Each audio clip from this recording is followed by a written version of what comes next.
So now we come to the last part of the demo where we have to actually consume the um, Docker image that we published, which is our automation script, as a container, and then we have to scale and we have to execute the test, right? So this is something we have already seen before, but at that time we manually executed the Docker compose YAML file, right? So we said Docker compose up, and then we it executed. So now that part of the thing will be done by Jenkins. Okay, so let me recap a little bit.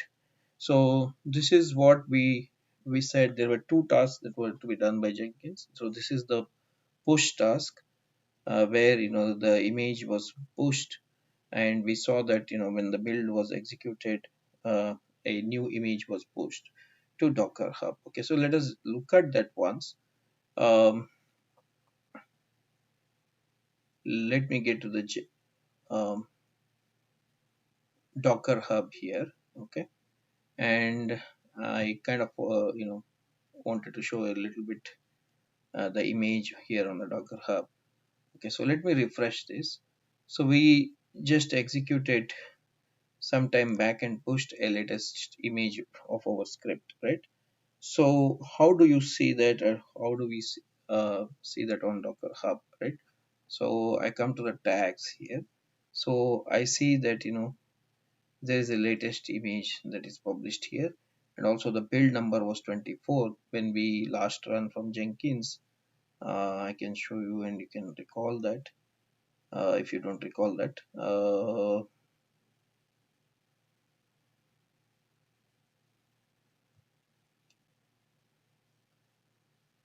Yep, the build number was 24 here. Sorry.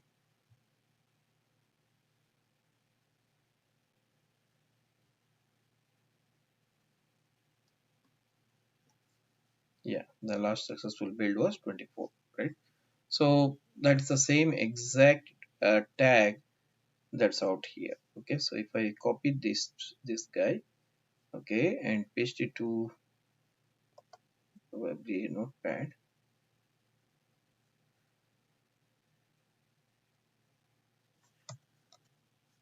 Yeah, I see the same tag here of 24, right? So this is the image and this is the tag.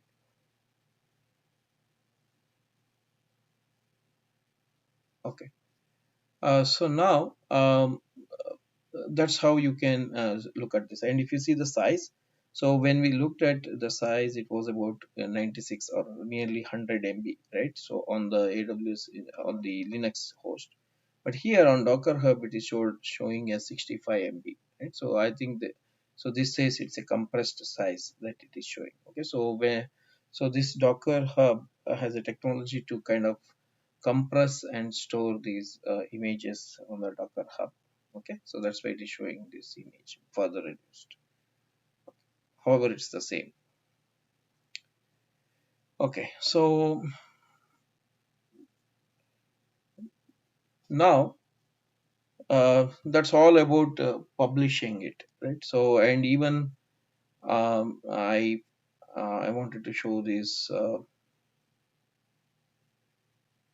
on the builder job, right? So when we run this and when we push this image, so this is what the pipeline job executed. If you remember the Jenkins file, it has three sections, right? Build jar, build image, and push image, right? So this is the time it takes. So the build jar takes 24 seconds to download all the Maven dependencies. So this one, in some cases, it downloads each time, but in some cases, like when you have the proper access mapped to the for the slave node, it will only download once. Then this time will be further reduced.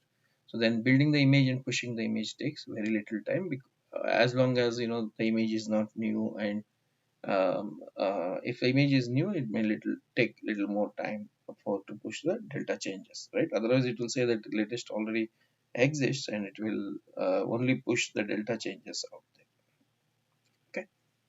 Okay, so now that kind of concludes a little bit the tail end of what was remaining from the last thing. So we said Jenkins does two jobs, and now we already saw the first jobs, right? So now let us see the second job.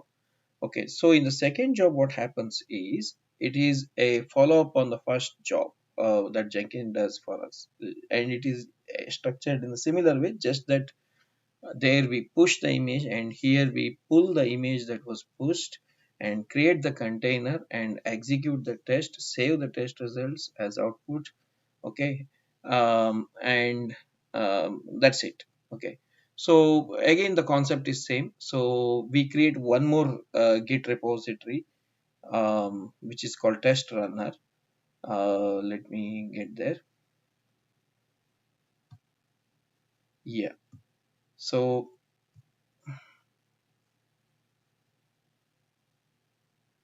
okay, so let me go here.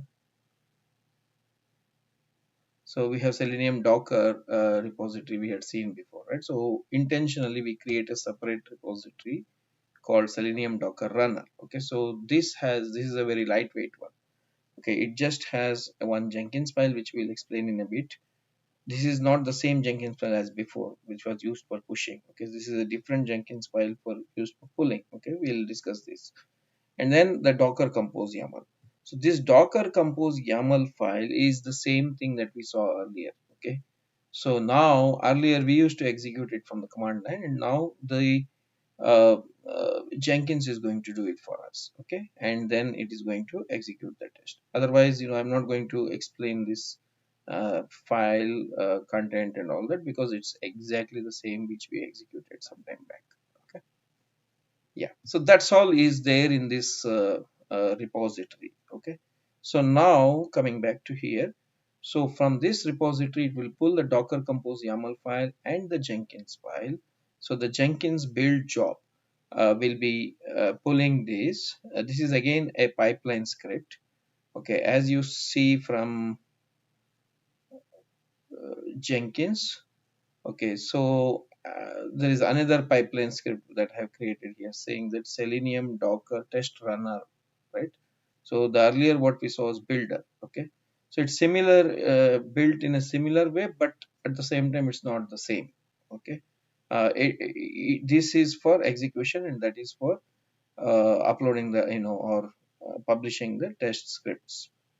Okay, so as part of this Jenkins pipeline job, okay, I will execute this Jenkins file uh, pipeline script, and we will see how we will be pulling the image, and then we'll execute the test from Docker Compose. We'll save the test results into the output test result directory, and done. Okay, so again the slave node is used here, which has Docker Compose, Docker installed in order to execute these build tasks.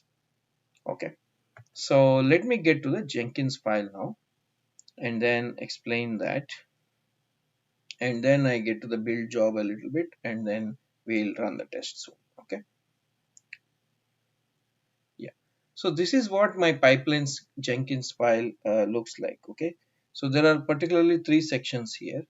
One is pull the latest image, three stages here. Okay, so pull the latest image, because every time I need to pull the latest image, just to ensure that I get the latest code of the automation script, right? So that's what happens in the first stage, and then I start the Selenium grid um, as part of the second stage. Okay, and then I run the test in third stage, and then I post the results, and I archive the output test results output directory. Okay, and then I bring down the Docker infrastructure, and I delete that output directory within the container once it is been saved. Okay, I remove that. So that's what happens at a high level. Okay, so now let us explore each of this stage. So pull latest image, right? So this in this stage, what I do is I shall Docker pull Selenium Docker, right? So that's what the latest here. I can give a tag of latest or 24, or likewise, right? So I can parameterize using build number, or I can just say Docker, so it will always pull the latest, right? So that will ensure that I am using the latest test script and creating a container out of it, right? So latest image and creating the container out of it. So I am executing the updated test scripts. So then I start the grid. So here, let me show these both of them, right? So there is one stage where I start the grid and there is one stage where I run the tests. Okay. So intentionally, when I start the grid, I am running the hub, Chrome, and Firefox in background mode. Okay. So I am saying Docker compose minus D. Okay. I'll tell you why I do that. Okay, so all this is in the same Docker Compose file. Okay, but some of the services like Hub, Chrome, and Firefox, okay, the grid part of it, okay, which comes from the Selenium server, I'm running it in the background. Okay, and then the actual test, okay, I am running it in the front or in an interactive manner. Okay, so I say Docker Compose up and I give the module names right here. So I can go on doing this, right? I can I can execute the shell by one, like I can, or I can give side, one after the other here. So in this case, I execute the home page and then the search page module. Okay. So this I run in the front or in the interactive way. And this I intentionally, the grid part of it, I run it intentionally in the background. The reason being, once as you have seen, right? So when this Docker Compose get just runs, these two after the test completion, these two containers will go to exit state 0, the module ones, right? While the Selenium server ones, they keep running. Okay, so if I don't run this in the background, my Jenkins job will never end because it will keep listening and it will go in an endless loop. So that's kind of a problem, or that happens in this context very naturally. So in order to have uh, a smart solution to that problem, that's what I do. Okay, so I run the Docker Compose in the background, and then sorry, the Selenium grid infrastructure in the background, and I run the test results in the front in the interactive way. And once the test results are done, and then my you will exit from this container, and then it will come here, right? So nevertheless, this post, whatever is written in post, will always be executed, right? As it is saying, it's here always. So it will archive the artifacts, it will archive all the output, uh, as you see here, right? So everything is in the output directory. If you see output, and then test results, right? Output, search page, test results. So everything is in within the root folder or the output directory. So the whole output directory itself, the root directory, okay, dot star star, I am going to archive it, okay, as my test result. And then I bring the Docker Compose, Docker uh, infrastructure down, right? So this gets executed. When this gets executed, this guy will be down, and then everything will be brought down after executing that test. There is no any infrastructure that is left to optimize the cost as well as the footprint. Okay, and then I remove that output directory within the container.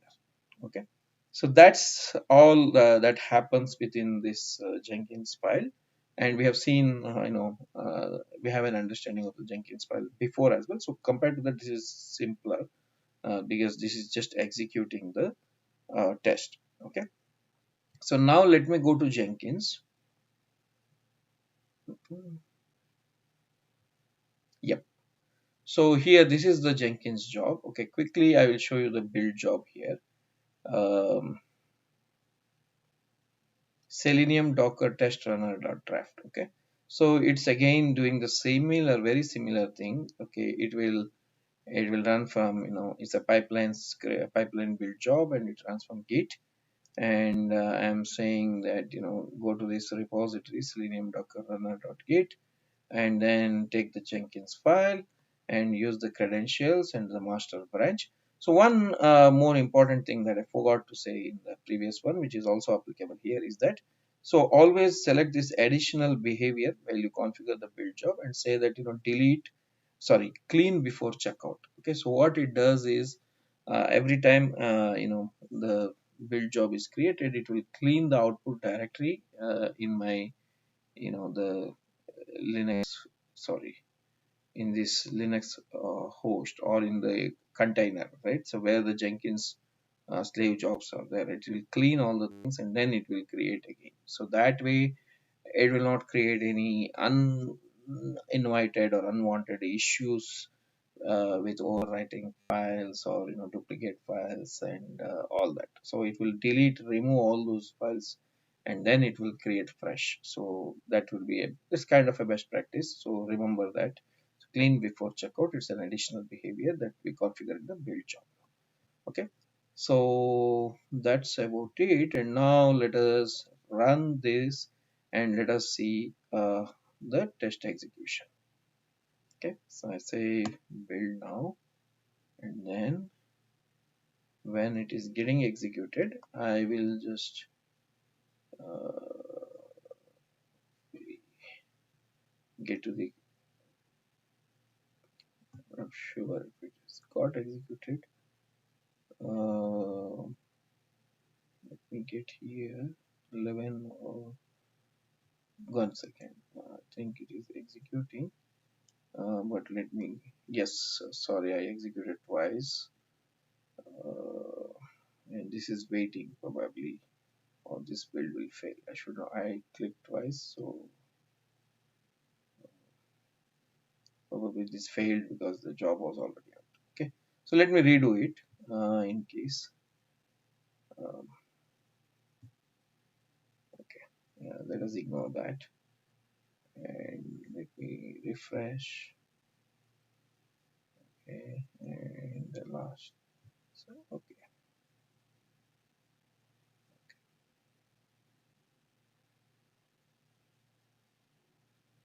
so now this time it should be 14. Okay, so while it is executing,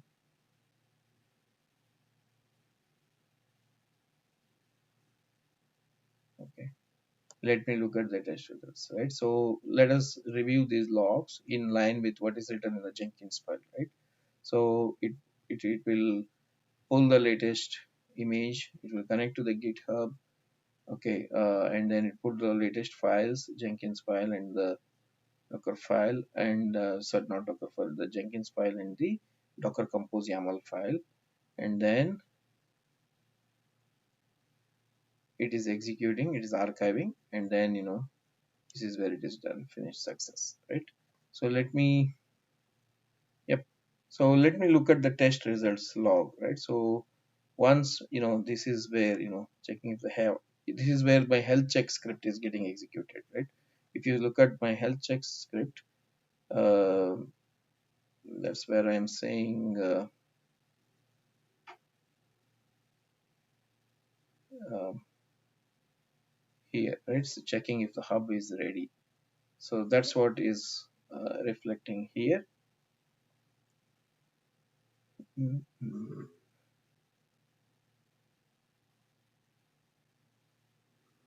Right, so it is waiting here, and once it is up, it is started executed.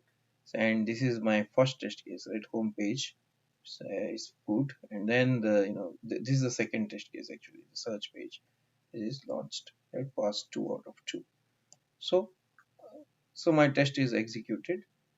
Okay, no failures. Now the home page is executed here, right? So exited with 0. So both the test cases executed as expected, and then I am bringing down the Docker infrastructure and everything is cleaned up and finished, success. Okay, so if I go to the stage view here, uh, only thing is I tried to execute twice, which was wrong. That was the only mistake because the port is mapped 4444, it's the same. That's why I had a failure of this build. Okay, that's fine. That was my mistake, my bad.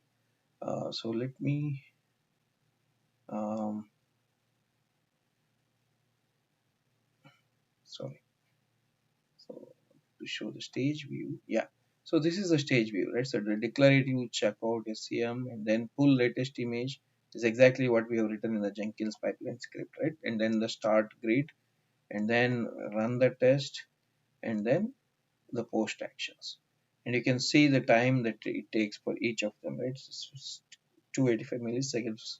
It's all in milliseconds. And to start the grid, it's 3 seconds. That's where my health check comes in picture.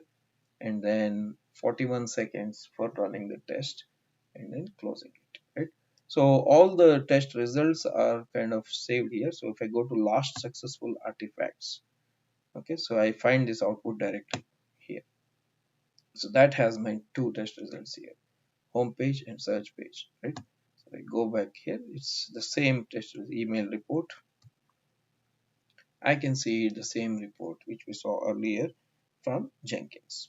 Okay, earlier we saw from WinSCP, right? So by pulling from our Linux instance, so I can now see the same report here. Okay, so similarly, I will show you the other report as well. Search page, emailable report. Yep, both the tests passed. Right, it exactly takes the same time as before. Nothing, no change there. Everything is same. Only thing is it is automated and orchestrated through the Jenkins build job. Okay, uh, that's it.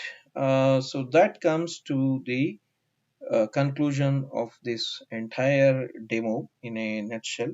So to where we are able to utilize the test script, and we are able to pull the image and execute the containers, everything through CI/CD, um, like a in a DevOps world, right? So this is how the next gen or enterprise CI/CD DevOps solution or test solution would actually look like. Okay, so you can see the optimizations and the scalable aspect of it. You can appreciate the the lightweightness and the how the containers make bring up scalable infrastructure in place. Secondly, how the containers reduce the dependency on test infrastructure components or environment related components, and the tests run seamlessly.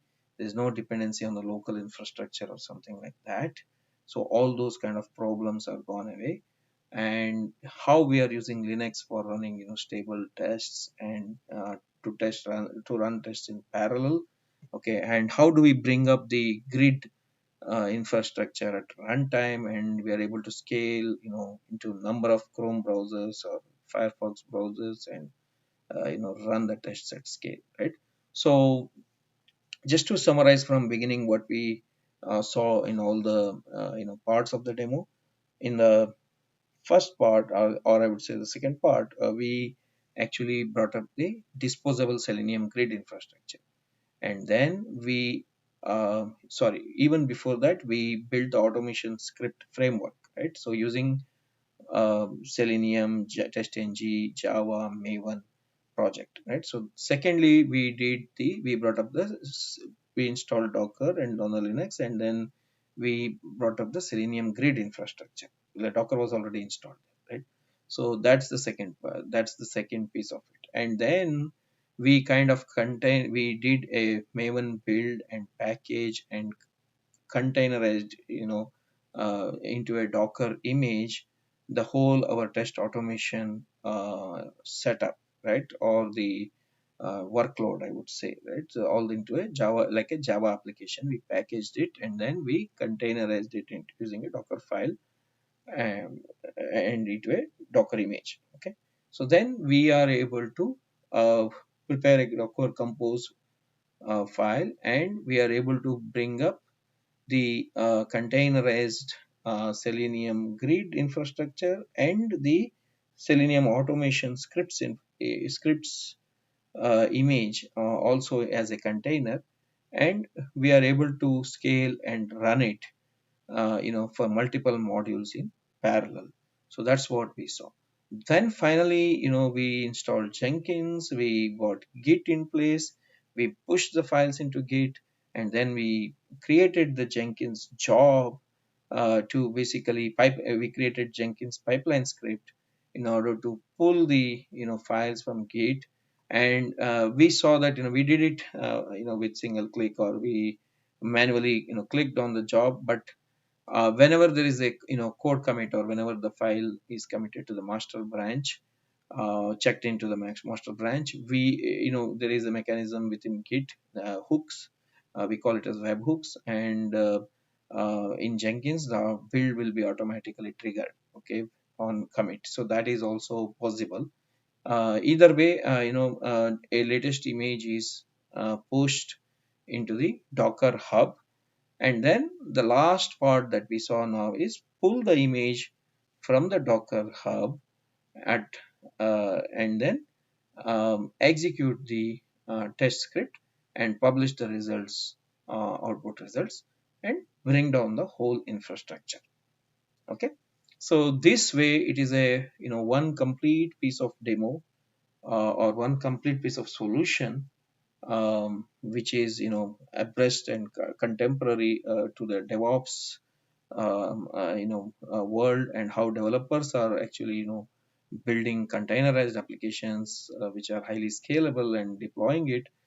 Same way, the test engineers are able to develop their test scripts in a containerized way, and in a scalable way they are able to run on demand and publish the test results like a news, at a click, right, through everybody within the entire DevOps organization, and be a very nimble and agile test team, and be running everything in an automated way, and using container infrastructure at a keeping the cost to the low, at the same time very fast and quick and agile way of turning things around. Okay, so this is the essence of this complete solution, and this brings to me to the end of this demo.